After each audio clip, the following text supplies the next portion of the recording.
৫ দিন ধরে রাজধানীর এভার কেয়ার হাসপাতালে ভর্তি বিএনপি চেয়ারপারসন বেগম খালেদা জিয়ার অবস্থা কিছুটা উন্নতি হয়েছে। গঠন করা হয়েছে নতুন মেডিকেল বোর্ড। বোর্ড অনুমোদন দিলেই নেওয়া হবে দেশের বাইরে। সিসিইউতে দেশি বিদেশি বিশেষজ্ঞ চিকিৎসকদের নিবিড় পর্যবেক্ষণে রয়েছেন বেগম খালেদা জিয়া।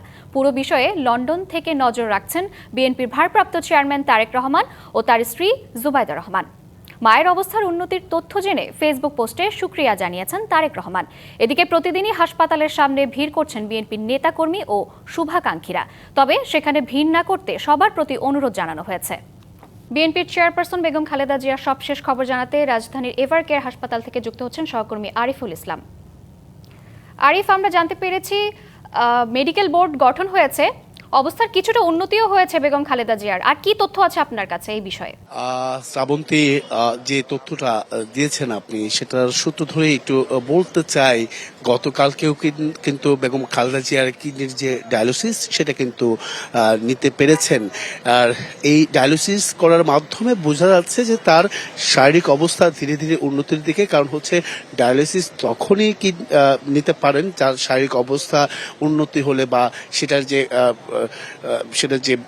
বিষয়গুলো থাকে, ব্যবস্থাপনাগুলো থাকে, সেটা শরীর নিতে পারছেন। তার মানে বলতেই হবে যে তার শারীরিক অবস্থা উন্নতির দিকে। এছাড়াও পাশাপাশি যে মেডিকেল বোর্ডের কথা বলেছেন, সেই মেডিকেল বোর্ড যদি আমি একটু বলতে চাই, তাদের তথ্য অনুযায়ী সেই মেডিকেল বোর্ডের মাধ্যমে তারা বলছেন যে তার শারীরিক যেমন অবস্থা রয়েছে তার থেকে কিছুটা উন্নতি হলে বা এই পর্যায়ে থাকলে হয়তো বা সেটা বিবেচনা বা পরামর্শ অনুযায়ী তাকে বিদেশ পাঠানোর, দেশের বাইরে উন্নত চিকিৎসা করার জন্য পাঠানোর একটা সম্ভাবনাও কিন্তু দেখছেন চিকিৎসকরা। তো নায়াসিনামাইড ও স্যালিসাইলিক সমৃদ্ধ লিলি ফেস ওয়াশ যা ফেসের ডেড স্কিন সেল দূর করে দেয় দ্বিগুণ ফাস্টার ব্রাইটেনিং।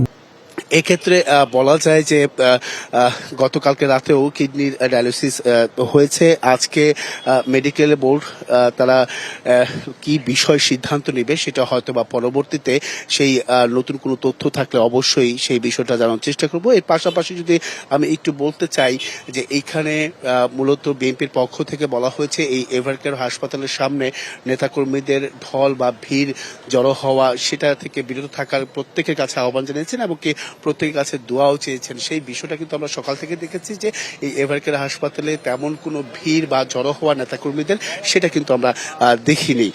তো বলা যায় আসলে যেহেতু সকালবেলা, সেই সকালবেলা বা বেলা গড়ার বা বেলা বাড়ার সঙ্গে সঙ্গে সেটা আসলে নেতাকর্মীদের আমরা প্রতিনিয়ত দেখছি যে সেখানে ভিড় বা জড়ো হওয়ার ব্যাপকতা থাকে। সেই বিষয়টা হয়তো বা পরবর্তীতে সেই বিষয়গুলো কিন্তু আসলে তুলে ধরার চেষ্টা করব। তবে একটি বিষয় জানিয়ে রাখি, তিনি তরল জাতীয় যে খাবার, সেই খাবার কিন্তু তিনি নিতে পারছেন এবং কি নড়াচড়া বা মুভমেন্ট করা যে বিষয়টা সেটাও কিন্তু একটু বেশি করতে পারছেন এবং কি সবাইকে চিনতে পারছেন। তার মানে বলা যায় যে তার শারীরিক অবস্থা ধীরে ধীরে উন্নতির দিকে যাচ্ছে।